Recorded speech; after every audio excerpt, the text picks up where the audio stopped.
Bonjour à tous et bienvenue pour cette seconde édition de Bienvenue dans ma copro à l'occasion du Tour des régions des copros vertes. Une campagne nationale, vous le savez, d'information et de formation des syndicats et des copropriétaires à l'éco-rénovation des copropriétés. Alors pour les copropriétaires qui nous écoutent et qui nous regardent, eh bien sachez que les copros vertes sont aussi pour vous l'occasion unique de vous informer mais aussi de vous former gratuitement grâce à des modules de formation en ligne que vous pouvez suivre à votre rythme. Le tour de région des copros, eh bien, c'est 2 jours d'information, de formation et d'échange. Vous aurez un jour pro et un jour copro. Une programmation riche, c'est ce qu'on vous promet en tout cas, avec des ateliers, des témoignages et un retour d'expérience à suivre juste après avec les acteurs de votre région pour tout savoir sur l'éco-rénovation des copropriétés.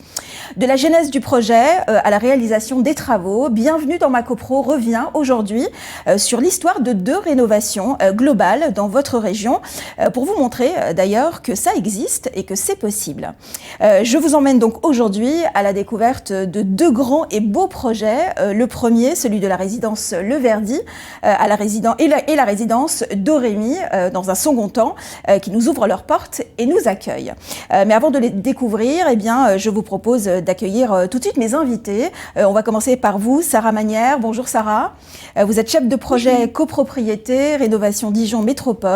Vous êtes avec nous d'ailleurs en direct de Dijon. Merci de participer à cette émission. Nous aurons dans quelques instants également Pierre Évrard, qui est donc chargé de mission développement durable et rénovation énergétique à la FNAIM. Et nous aurons sur le plateau également Didier Bravassini, responsable région Est, service conseil et appui au territoire pour l'ANA. Alors si vous le voulez bien, Sarah, on va commencer avec vous. Alors vous représentez, comme je l'ai dit il y a quelques instants, Rénovéco Dijon Métropole. C'est quoi? C'est une sorte de guichet unique de la rénovation des copropriétés sur le territoire, c'est ça? Oui, bonjour, exactement. Rénovéco, en fait, a été créé en 2016 par Dijon Métropole, donc la communauté à l'époque d'agglomération de Dijon, Oui.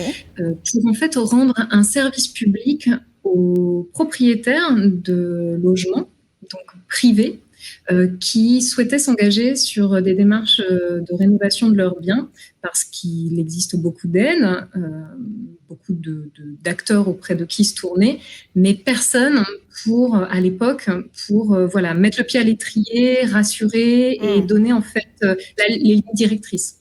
Alors justement, Sarah Manière, quelles sont les caractéristiques et les spécificités du parc en copropriété de la métropole de Dijon pour qu'on puisse comprendre un peu mieux? Oui, alors je pense qu'il est similaire à de nombreuses villes. Dijon Métropole, pour faire un petit point contextuel, c'est 23 communes, 260 000 habitants. Et un parc de copropriété en fait qui représente les 2/3 du parc privé de la métropole et monte à plus de 80% sur la ville-centre de Dijon. Donc un parc vraiment d'importance.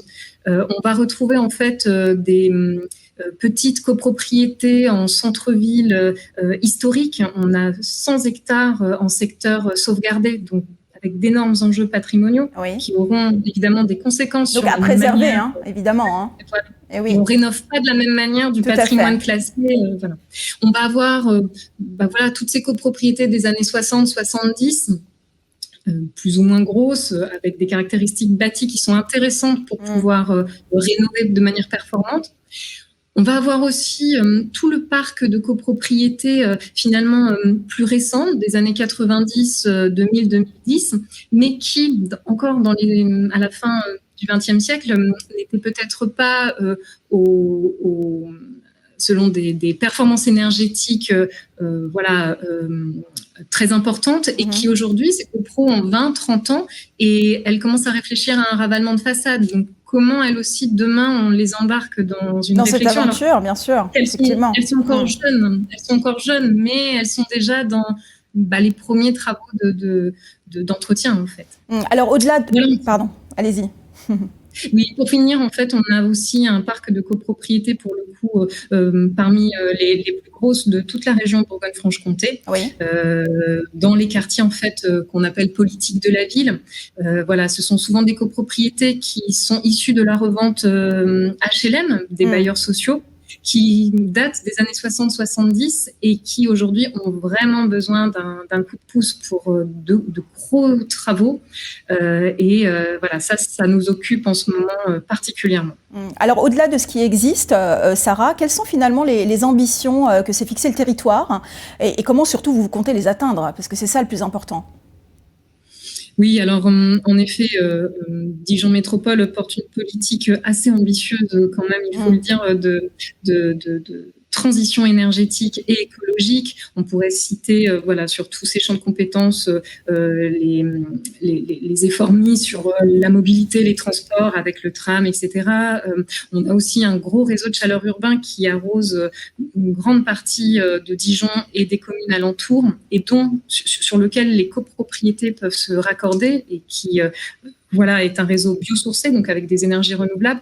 Et on fait notre part en matière de politique de l'habitat, puisque l'idée, c'est d'avoir à la fois des objectifs ambitieux de construction neuve, mais également de confort et d'habitabilité dans l'existant et l'ancien. Pour cela, on a donc en 2016 créé Rénovéco. C'est une bannière ensemblière de tous les dispositifs de soutien à la rénovation privée que Dijon Métropole petit à petit déploie. Et sur le champ de la copropriété précisément, on va avoir plusieurs outils un petit peu phares. On va avoir d'une part une convention copro qui nous permet d'offrir un service d'accompagnement, de sensibilisation et j'ai envie de dire de coaching auprès des copropriétés qui veulent se lancer et qui ont juste besoin d'en parler et de savoir par où commencer. Donc ça, c'est vraiment le début de l'offre publique. On va avoir ce même travail qui est fait en direction des professionnels et notamment des syndics, d'où aussi notre présence voilà, dans le cadre de l'événement Les Copros Vertes. On va avoir évidemment des aides financières avec des primes de la part de Dijon Métropole qui peuvent être assez conséquentes.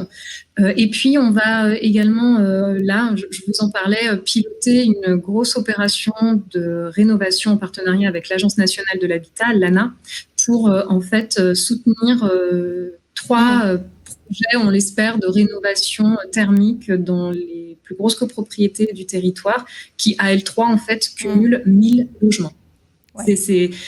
On dit qu'il y a à peu près 2,1, 2,2 habitants par logement. Vous vous imaginez, à elle seule, c'est une petite ville de 2000 habitants, quoi. Donc, c'est un gros challenge que vous vous êtes lancé à Dijon, hein, ça c'est sûr. Hein. Il va y avoir du boulot les prochaines années, hein, n'est-ce pas ? Bon, alors on va lancer les candidatures. Alors, Sarah Manière, vous allez rester avec nous parce qu'on a encore quelques questions à vous poser et on découvrira justement tout à l'heure le boulot formidable qui a été fait sur la résidence Le Verdi qui comprend 16 logements et la résidence Dorémy qui comprend 20 logements. Alors, juste avant justement de découvrir concrètement ces 2 résidences, on va poser la question à Didier Bravassini. Bonjour Didier, vous allez bien ? Merci d'être avec nous. Dernière. Oui, tout à fait. Vous étiez aussi notre invité sur la première. Merci d'être avec nous pour continuer l'aventure. Alors, Didier, vous représentez l'ANA.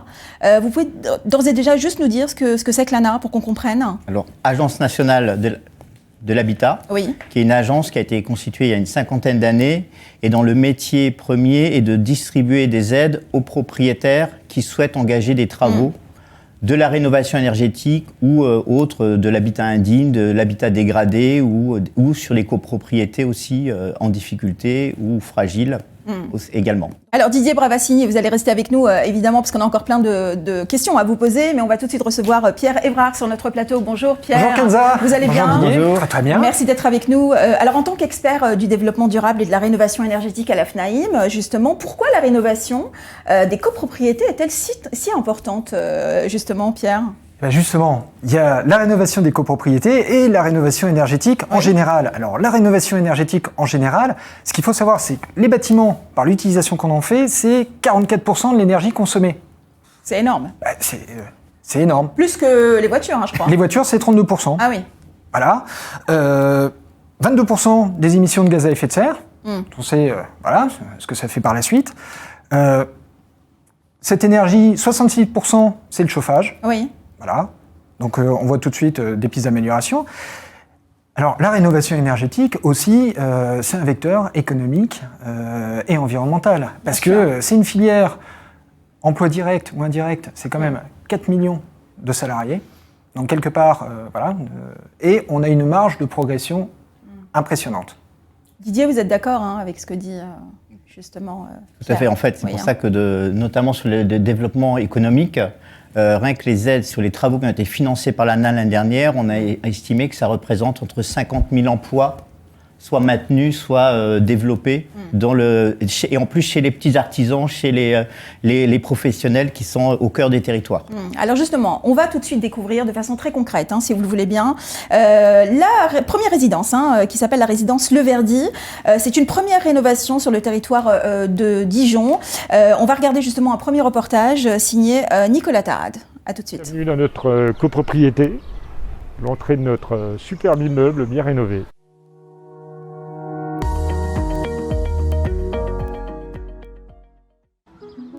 Sous ses allures de paquebot, la résidence Verdi porte bien son nom, une harmonie magistralement orchestrée par des copropriétaires soucieux du bien vivre ensemble, une qualité de vie, des voisins attachants, située à 15 minutes à pied du centre-ville de Dijon, elle fait office de bonne élève. Moi j'aime bien vivre ici parce que je dis un peu quelquefois que c'est ma maison à la campagne. Tout porte à le croire, le calme, un potager entretenu par les copropriétaires qui adoptent d'ailleurs une posture écologique au-delà de la rénovation énergétique globale de leur résidence. Certains ont suivi une formation afin de mettre en place un système de compost naturel. Et puis il y a la quiétude de la rivière Louche, un véritable spectacle à elle toute seule. D'ailleurs j'aime beaucoup vivre au bord de Louche, parce que je trouve que c'est un spectacle, Louche. Oui, c'est vrai, c'est un spectacle quasi quotidien, parce que selon la pluie, enfin le rythme de le débit de la rivière, le bruit, la couleur, enfin oui, c'est un vrai spectacle, Louche, voilà. De l'aveu de tous, le parc, les espaces verts font le charme de cette résidence à l'ADN très familial. Non mais ici, ce que je vous expliquais tout à l'heure, c'est un peu familial. Donc ici, on a, depuis très longtemps, il avait été créé une association, Espace Vert. C'est-à-dire qu'au niveau de la copropriété, on entretient, d'accord ? Des gens participent, d'autres ne participent pas. Ceux qui ne participent pas versent une petite cotisation et avec ça on peut acheter du matériel, de l'essence matérielle. Parce qu'ici les espaces verts c'est nous. On taille, on fait la pelouse, donc on gère comme on veut. Et ce qui nous a permis d'avoir acheté une barbecue collective, des petites choses qui nous permettent de se réunir. Parce que ça c'est pareil, c'est très, comme je disais tout à l'heure, c'est hyper convivial. Donc ici on passe beaucoup de temps dehors, vous avez vu le parc, donc c'est intéressant.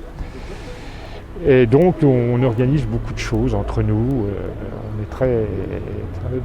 c'est le très bon voisinage, quoi. Une cohésion travaillée de longue date, une harmonie qui a simplifié la décision quand il a fallu décider d'une rénovation globale de leur résidence, une illustration, s'il en fallait une, de l'importance de chaque détail dans un projet comme celui-ci. Alors c'est un premier témoignage très émouvant, on sent quand même qu'il y règne un climat de convivialité et une bonne entente entre tous les résidents. Alors justement, Sarah Manière, est-ce que c'est la magie de la rénovation, ça ? Est-ce que vous pouvez nous en dire un peu plus ? Oui, alors cette copropriété, on a en effet suivi finalement sur le tard, quand elle avait bien engagé ses démarches, et on a été particulièrement étonnés et agréablement surpris de voir que justement la vie en copropriété, c'est aussi la solidarité, de la bonne entente, et que ça fait tout dans un projet de rénovation quand on en pilote un tel que le Verdi l'a fait. Oui, c'est une question de bien-être finalement. Ils travaillent tous pour leur bien-être définitif en fait. C'est ça, Sarah. On a déjà, par le passé, échangé avec les copropriétaires, que d'ailleurs on voit dans le petit reportage, et clairement, ils nous ont tous dit il y avait des besoins, et c'est pas l'argent, c'est pas la subvention qui a motivé le projet, c'était véritablement réinvestir dans leurs biens pour plus de confort et puis bien finalement, oui, un bien-être chez soi, c'est exactement ça. Alors, on voudrait aussi comprendre, Sarah Manière, la genèse de ce projet, parce que c'est important. À quel moment est-ce qu'il y a eu le déclic ? Quelques mots sur la situation initiale de la résidence Le Verdi ? Oui, donc en fait, le Verdi, tout est parti du constat et de la nécessité pour eux de remplacer leur chaudière fioul qui était vieillissante. Et puis, d'autre part, l'observation que année après année, la façade se dégradait. Ils avaient également des petits soucis au niveau de la toiture terrasse. Et Voilà, ils se sont dit, on ne va pas faire de l'émiettage, on ne va pas faire du élément par élément, à devoir débourser aussi un petit peu par à-coup, année après année. Et tout de suite, ils se sont dit, il faut qu'on prenne à bras le corps le sujet et qu'on pense global. Oui, donc réhabilitation globale, hein, c'est ce qu'on comprend. Hein. C'est ça, voilà. Et qui soit en plus vraiment efficiente en termes finalement de gains et de ressenti. Parce qu'à faire les choses élément par élément, comme on dit dans le jargon,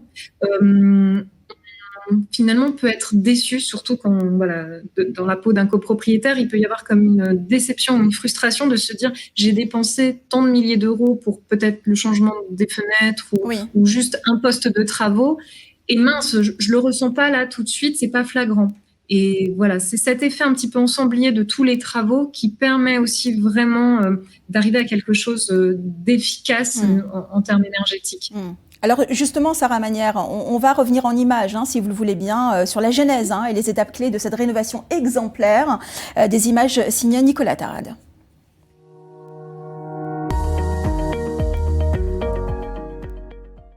Ce qui nous a incité à faire quelque chose, on avait des problèmes de fissures importantes dans la façade. Il tombait même des tout petits morceaux, elle était vraiment fendue, notamment du côté ouest. On a eu des problèmes d'étanchéité au niveau de la terrasse. Un appartement a eu des inondations venant par la terrasse. Des gens se plaignaient du froid, notamment les personnes du rez-de-chaussée, au-dessus des caves, parce qu'elles avaient le froid de la cave. Donc c'était vraiment tout, notre chaudière vieillissante, c'était vraiment tout un ensemble.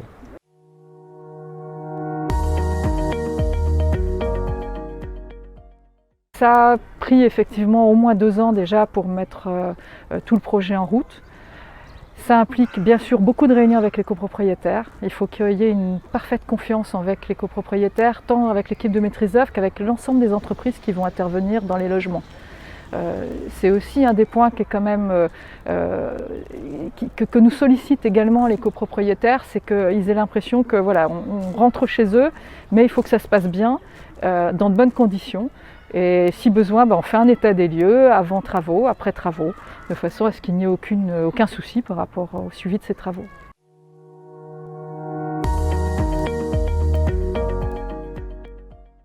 Alors, ils sont beaucoup venus, là. Ils sont beaucoup venus chez nous, donc on se réunissait, oui, effectivement, souvent chez Monsieur Bureau, d'ailleurs. Et puis l'idée, comme ça, a germé, et ça, il y a eu une gestation, j'allais dire. Il y a eu une gestation du projet, et tout le monde y a adhéré. On a eu beaucoup de réunions d'information, chacun a pu poser ses questions, et le projet a avancé comme ça, voilà.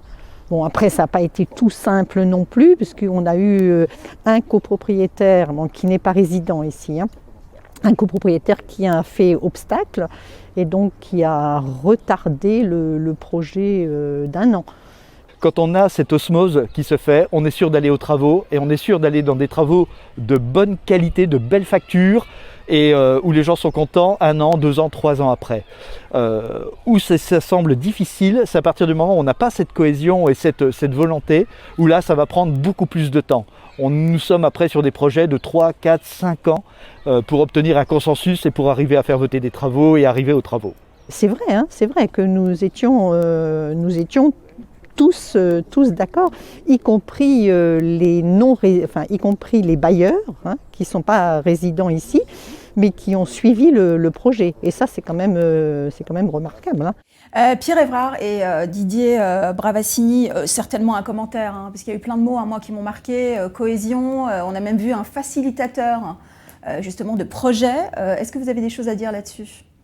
Oui, tout à fait, parce que là, vraiment, on a un bel exemple, Didier, voilà, je ne sais pas ce que tu en penses, mais ce qui est aussi extrêmement intéressant, c'est qu'on est sur un bâtiment qui était assez ancien, quelque part, qui était peut-être dans son jus, et parfois, on peut, même des propriétaires occupants peuvent avoir un certain désamour. Et là, clairement, on sent un attachement à ce bien, et l'attachement à ce bien, même des propriétaires bailleurs, bon, à part un cas, l'exception qui fait la règle, mais globalement, ils ont réussi à aller en collectif, en commun pour aller chercher de la rénovation globale, du niveau de performance. Et c'est jamais facile de faire réunir énormément de personnes autour d'un tel projet. Ah oui, tout à fait, parce que c'est les volontés individuelles, et là on met tout ça dans un pot commun avec des contraintes techniques. On a bien compris que justement il y avait des éléments qui étaient un peu trop vieillissants, des contraintes économiques, des profils complètement différents, et on arrive sur une très belle osmose.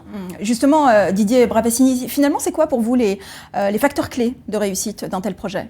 Alors sur ce projet, c'est surtout la cohésion déjà au départ des copropriétaires. Ce que disait Pierre, c'est la cohésion sur des propriétaires qui sont attachés à leurs biens, à l'endroit où ils vivent, c'est leur patrimoine, c'est leur quartier. On a l'impression que c'est même une famille. C'est vraiment on se réunit tous pour le même projet pour la famille.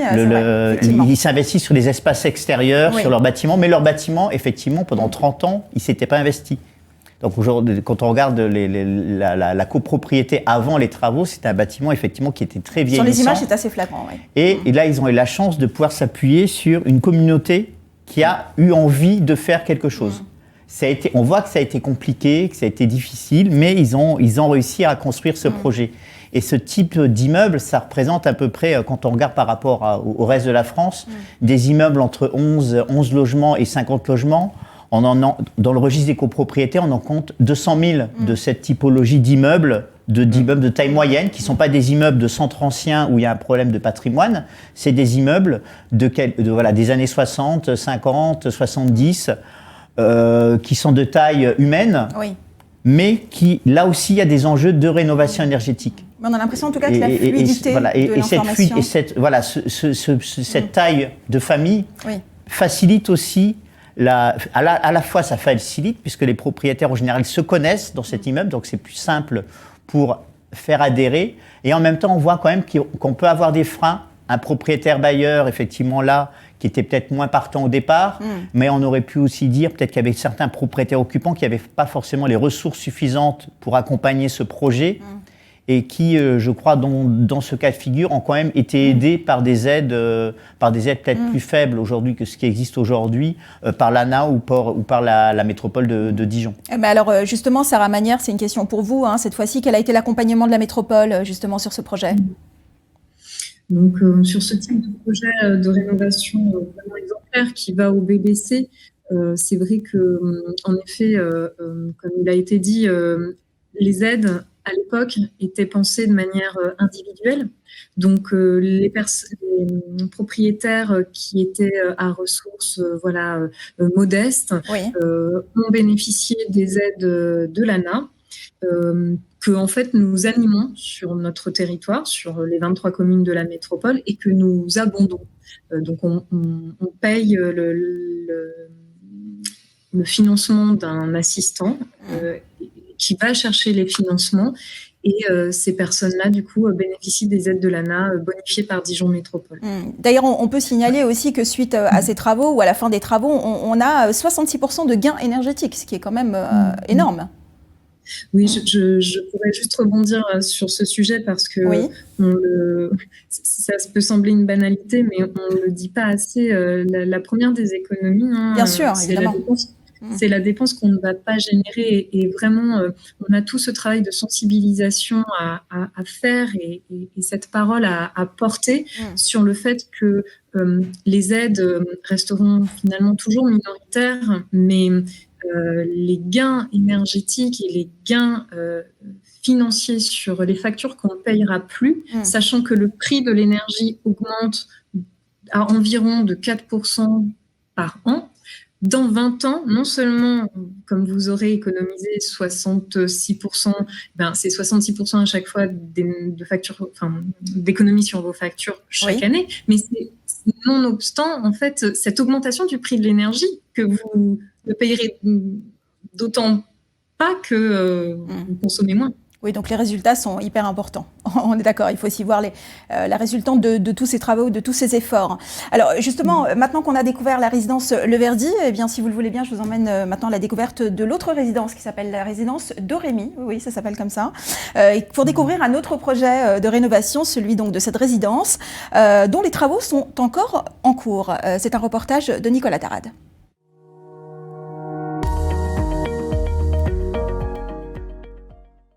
Bienvenue à la résidence Dorémy. Comme vous la voyez, elle est bien en chantier, mais d'ici 2 ou 3 mois, ça va être quelque chose de magnifique. On a habité ici, on a emménagé ici en 2005 et on s'était dit avec ma femme, on emménage, c'était notre premier achat, on emménage et on fait un enfant. Et c'est ce qui s'est passé, puisque 9 mois après, on a eu notre fils. Donc ça s'est très bien passé, impeccable. Ce qui nous a fait choisir cette copropriété, c'est le calme. Le calme est être desservi par des bus, être près de Dijon, c'était surtout ça. C'est ce qu'on voulait nous, c'est être près de Dijon pour tout ce qui est médecin, spécialiste et ainsi de suite. Mon épouse travaillant en centre-ville, le bus s'arrête devant la copropriété, elle arrête à Place d'Arcy, donc c'était un bonheur pour nous.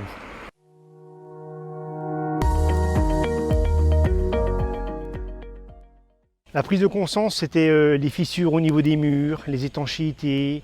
On commençait quelquefois à avoir des petites infiltrations d'eau au niveau des fenêtres, au niveau de la toiture, toutes ces petites choses-là. L'entretien du bâtiment, c'est un beau bâtiment, mais ça faisait un peu sale, pas très propre, toutes ces choses-là.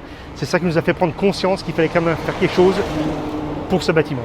On a eu une première réunion qui s'est pas trop mal passée sur la réfection du bâtiment. On ne savait pas ce qu'on allait vraiment engendrer comme travaux, si c'était que les murs, que la toiture, que les caves, ainsi de suite. Et puis au bout de plusieurs réunions, on a décidé d'une réfection totale du bâtiment, parce qu'il était quand même pas en piteux état, mais en assez mauvais état. Donc on avait décidé de faire une réfection totale.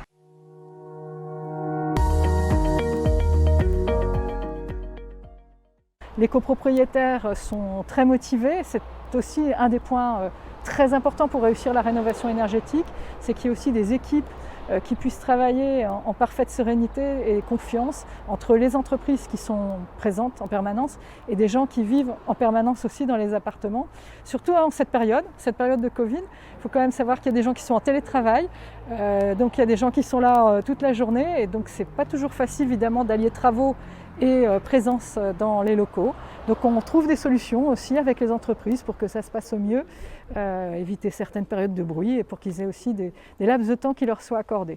Eh bien, vous l'avez compris, motivation, sérénité, confiance sont finalement les facteurs clés de la réussite de ce projet. Nous y reviendrons dans quelques instants. Mais avant, je vous propose d'ailleurs un petit tour sur le bilan énergétique de la résidence avant le début des travaux et l'état projeté après travaux. Vous pouvez d'ailleurs suivre justement les indications sur ce slide qu'on vous présente. Alors, au niveau des travaux, il y a eu des travaux d'isolation des murs par l'extérieur, appelés ITE, isolation thermique par l'extérieur, des planchers et de la toiture terrasse, auxquels s'ajoutent des travaux privatifs d'intérêt collectif, tels que la modification des menuiseries dans un premier temps, la mise en place d'une VMC dans les pièces humides et la mise en place de vannes thermostatiques sur les radiateurs qui n'en sont pas équipés. Et on peut regarder justement sur le prochain slide l'état projeté après travaux. Donc sur ce projet, les dépenses énergétiques annuelles passeraient de 37 400 € à 12 600 €, soit près de 25 000 € d'économie, ce qui n'est évidemment pas négligeable. Les consommations, quant à elles, d'énergie passent justement de 214 à 75 kWh en énergie primaire par mètre carré et les émissions de CO2 de 48 kg par mètre carré et par an, ce qui n'est également pas négligeable. Alors justement, question pour vous, Pierre Évrard, ça laisse rêveur quand même tout ça, non ? Je dirais, Kenza, oui et non.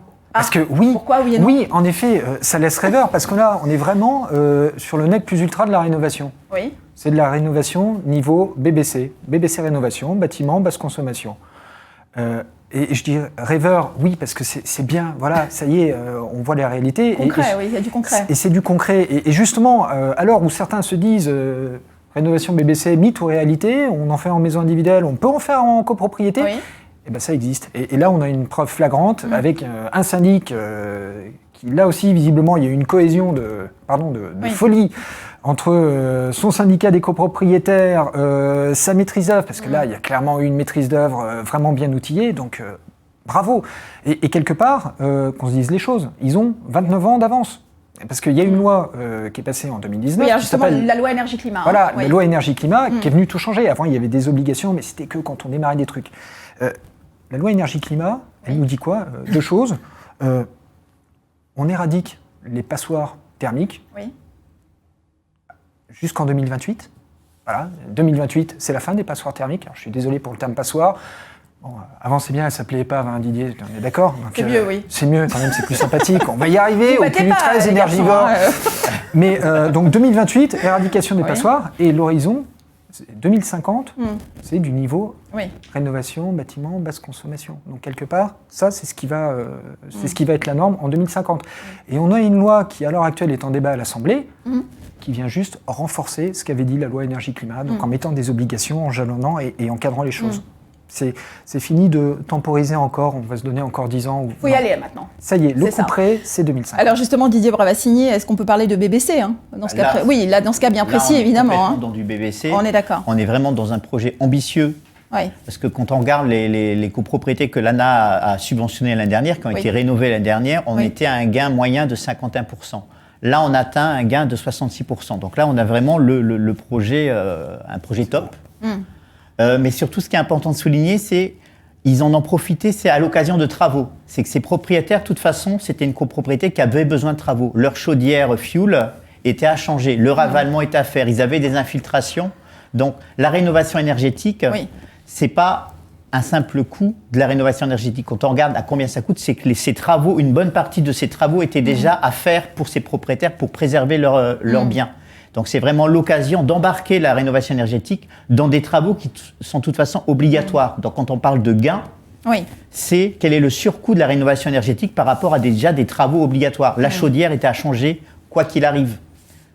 Le ravalement était à faire quoi qu'il arrive. Donc là, il faut aller jusqu'à la... C'est à l'occasion de ces travaux qu'il faut aller jusqu'à la rénovation BBC. Parce que c'est l'occasion de faire le bon investissement et aussi de revaloriser le bien. Quand on regardait le bâtiment avant... C'était peut-être un bâtiment qui, sur le marché immobilier, ne valait plus forcément, était bien placé et n'était plus forcément valorisable sur le marché immobilier. Donc il y a aussi un retour sur investissement qui n'est pas un retour immédiat, mais pour ces propriétaires, c'est un bien qui retrouve une position sur le marché local. Bon, en tout cas, merci à tous les deux pour vos éclairages. Alors, comme on l'a vu il y a quelques instants, la confiance et la cohésion sont indispensables pour mener ce type de projet sereinement. Ce projet de rénovation demande beaucoup d'énergie et beaucoup d'investissement, évidemment, mais d'autres facteurs sont aussi essentiels. Je vous propose de les découvrir en images tout de suite.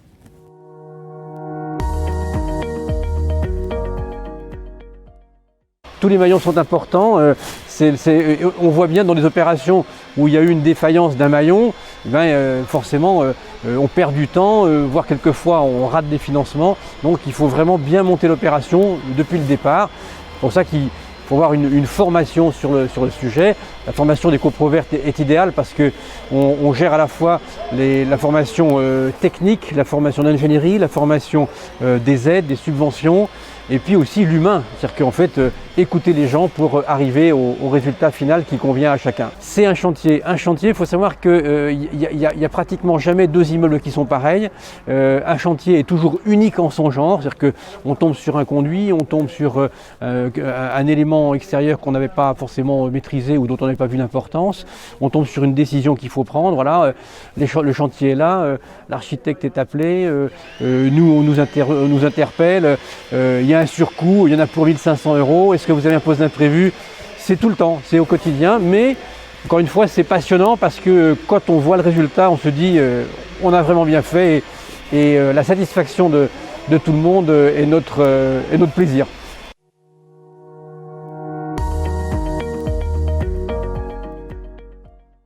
Je suis un peu plus impliqué donc depuis le démarrage.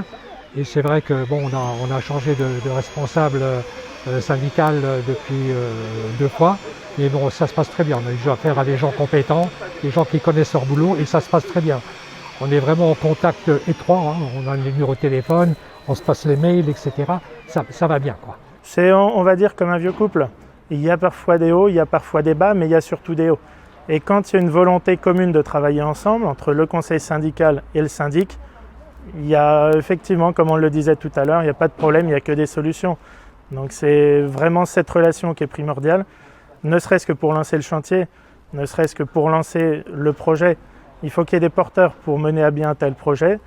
Les porteurs, ça peut être des copropriétaires lambda qui n'ont pas de rôle bien défini au sein de la copropriété. Ça peut être, et c'est plus généralement, des membres du conseil syndical. Mais il faut également, avec le conseil syndical, qu'il y ait un accompagnement du syndic.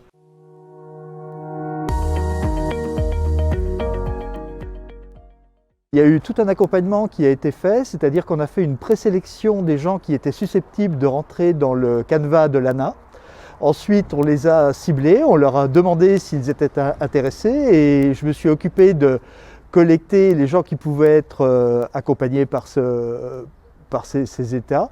Et de là, j'ai contacté donc Solia Dijon et par l'intermédiaire d'une personne qui a été d'ailleurs, qu'on peut remercier tout de suite, qui est Annie Chavannes de chez Solia, qui s'est parfaitement occupée des dossiers. On a eu 8 dossiers, nous avons 8 dossiers accompagnés pour des propriétaires bailleurs et propriétaires occupants, à peu près la moitié pour chacun. Sur les 20 logements, donc 8 propriétaires ont été accompagnés. Je n'ai pas à discrétion bien sûr les montants de l'accompagnement, mais ça a été notable et ça a permis également d'entériner le projet. J'imagine, Sarah Manière, que vous avez en tout cas une réaction face justement à ces facteurs clés de réussite qui sont indispensables. Bien sûr.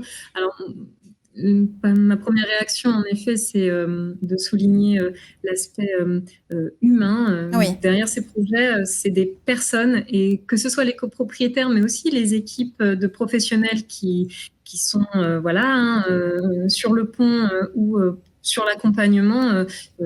C'est vraiment très important.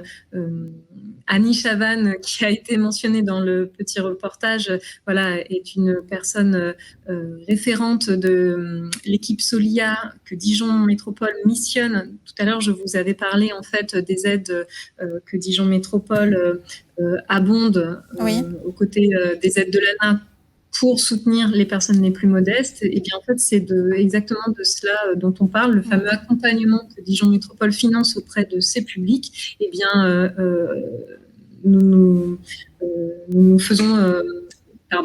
nous appuyons sur les compétences de Solia pour suivre ces particuliers. Très bien, Sarah. Merci beaucoup, en tout cas, d'avoir été avec nous, d'avoir participé à l'émission, de nous avoir fait partager votre éclairage. Je sais que vous avez une obligation professionnelle, donc on va vous saluer. Merci d'avoir été avec nous. Je rappelle, Sarah Manière, que vous êtes chef de projet copropriété Rénovéco Dijon Métropole. Merci beaucoup. À très vite. Merci. On va continuer avec vous, Didier Bravassini, justement sur ces clés de la réussite. Mais en dehors de ça, il y a aussi des subventions. Les subventions sont importantes. Alors, d'abord, quelles sont les différentes subventions qui existent pour prétendre justement à ce genre de travaux en copropriété? Et quelles sont les conditions d'octroi? Alors, je vais surtout vous parler des subventions qui existent cette année, pas ce qui existait auparavant. Oui. Donc, depuis le 1er janvier, vous avez les subventions MaPrimeRénov' pour les copropriétés qui s'engagent dans les projets de rénovation énergétique ambitieux. Donc, première condition, un projet ambitieux, 35% de gains. Deuxième condition, que ce soit une copropriété de logement. On ne finance pas des commerces. L'ANA, c'est donc 75% de résidence principale dans la copropriété. Oui. Et troisième condition, il faut que la copropriété soit immatriculée sur le registre des copropriétés. Ce sont les 3 conditions d'entrée. Donc ça veut dire que l'ensemble des copropriétés de France ont droit à cette subvention et qui est aussi une subvention à l'immeuble. Donc c'est une subvention de 25%. Qui touche l'ensemble des copropriétaires. Donc en fait, quand une copropriété, un immeuble vote, 200 ou 300 000 euros de travaux, ils ont droit à une subvention de 25%. C'est un socle de base de 25%. Mais alors justement, pardonnez-moi, mais dans ces subventions, est-ce que ça couvre l'ensemble des travaux ou est-ce qu'il y a des travaux qui ne sont pas pris en compte ou en charge? Quasiment tout l'ensemble des travaux. Je dirais là, on prend tous les travaux qui relèvent vraiment du... En fait, il y a une évaluation qui est faite par soit par un bureau d'études techniques, soit par un accompagnement. Il y a une évaluation énergétique qui établit déjà quels sont les travaux nécessaires pour faire ce gain de 35%. Donc l'importance d'avoir ce bureau d'études, ce tiers de confiance qui va définir quels sont les travaux nécessaires. Et après, l'ANA va subventionner les travaux qui permettent en priorité d'atteindre ce gain énergétique. Avec aussi l'importance d'avoir une analyse technique complète du bâti et de vérifier aussi s'il n'y a pas d'autres travaux nécessaires. Qu'on aurait oublié, par exemple. Par exemple, on fait la rénovation énergétique, mais s'il y a les réseaux qui sont fuyards, il faut en profiter pour faire peut-être les réseaux d'eau pour éviter de dégrader les travaux qu'on vient de faire. Pierre Évrard, vous avez des choses à dire sur justement le... ce sujet-là, bien particulier. Sur ce sujet-là, il y a les aides, il y a les subventions. Voilà, non, mais parce qu'en effet, là, je rebondis sur ce que disait Didier. C'est le bon moment aussi vraiment de traiter l'ensemble des questions du bâtiment et aussi la vie à l'intérieur. C'est une question planétaire aussi. Hein, c'est une question planétaire, évidemment. Tout à fait. Voilà. Alors, sur les aides, je vais vous parler des autres aides parce que MaPrimeRénov', copropriété, est bien sûr cumulable. Alors, on a plein d'autres aides. On a un nouveau dispositif coup de pouce C2E, rénovation copropriété. On a un éco-prêt à taux zéro. Et je dirais que pour présenter ça, je dirais que le code a changé. C'est qu'avant, on était sur des niveaux un peu différents, des travaux monomaniaques. Hein. On changeait un côté les fenêtres, puis un petit peu d'isolation. On y allait petit à petit. Hein. Des bouquets, voilà. Et c'était, bon, là, parce que le plan de relance, parce que enfin des bonnes décisions et une envie d'avancer entre les différents acteurs, publics comme privés, une convergence totale des dispositifs. Ça veut dire que là, maintenant, à l'heure actuelle, je disais, le code a changé. 3 conditions. Et pardon Didier de te plagier, mais je vais être obligé vu qu'ils ont gain minimum de 35%. Oui. Sortie de la classe F. Voilà, ça veut dire qu'on sort du statut de passoire et prise en compte des travaux induits en partie collective avec travaux d'intérêt commun en partie privative. Pour conclure, toutes les aides convergent. Pardonnez-moi, mais pour vous, on a un objectif qui finalement arrivera à son but quand, selon vous, au niveau national ? Est-ce que c'est faisable dans 10 ans ? Est-ce que dans 10 ans, on peut imaginer, ou dans 15 ans, on peut imaginer qu'une grande majorité de nos immeubles ont été rénovés ? Non, mais c'est une très bonne question, parce que clairement, comme je le disais au début, c'est un levier. En effet, de croissance, de relance. La consommation quand même énergétique, en 2012, quand on avait explosé un score, c'était 3,4% du PIB. Oui. Donc on voit tout de suite aussi l'impact global.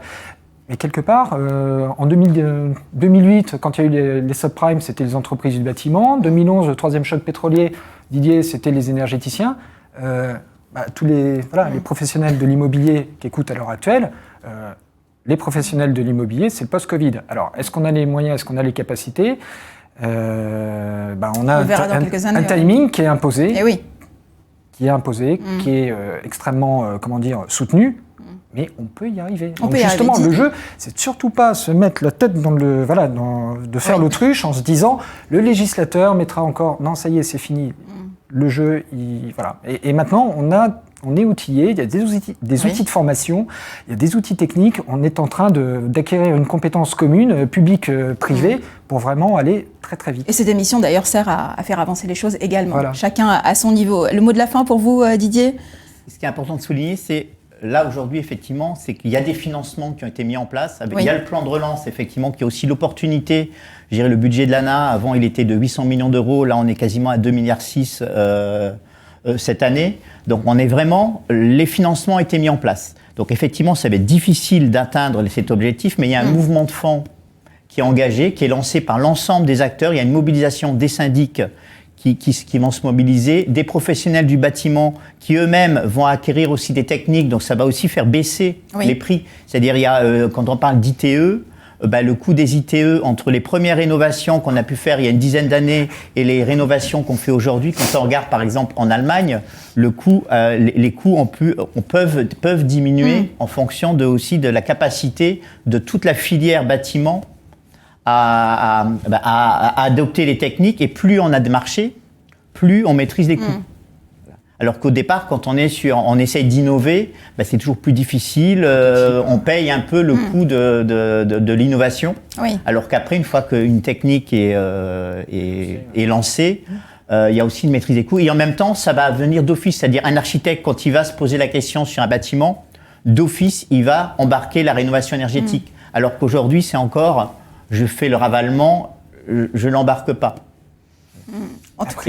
Et dans les subventions, il y a aussi un petit mot pour la fin, c'est qu'il est aussi à souligner, c'est que je vous ai parlé du socle commun, mais aussi c'est qu'il y a, pour les copropriétés les plus fragiles, il y a aussi des aides spécifiques pour les copropriétés qui seraient en impayé, où là on a des aides qui viennent, je dirais, abonder les copropriétés les plus fragiles. Tout à l'heure, la ville de Dijon nous en parlait de ces grandes copropriétés en quartier politique de la ville. Donc là, on peut avoir des aides spécifiques qui vont venir majorer les aides. Parce que là, on a des copropriétés qui sont déjà en impayés, qui sont déjà en situation de fragilité. Et il y a quelques aides aussi pour venir aider les ménages les plus modestes au-delà de ce socle de base. Pierre, rapidement. Et Didier, ces aides-là, elles ne sont pas dans l'épaisseur du trait.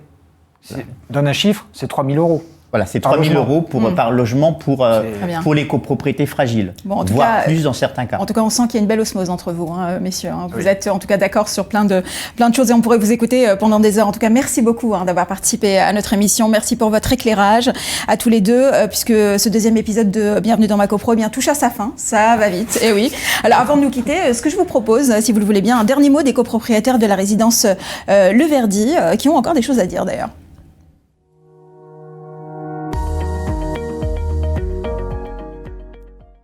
Pour moi, le bénéfice des travaux, c'est à la fois bien sûr des économies d'énergie, mais je vous ai dit, je ne suis pas une spécialiste des chiffres, mais ça c'est vrai, parce que je vois bien déjà que je paie moins de charges par mois.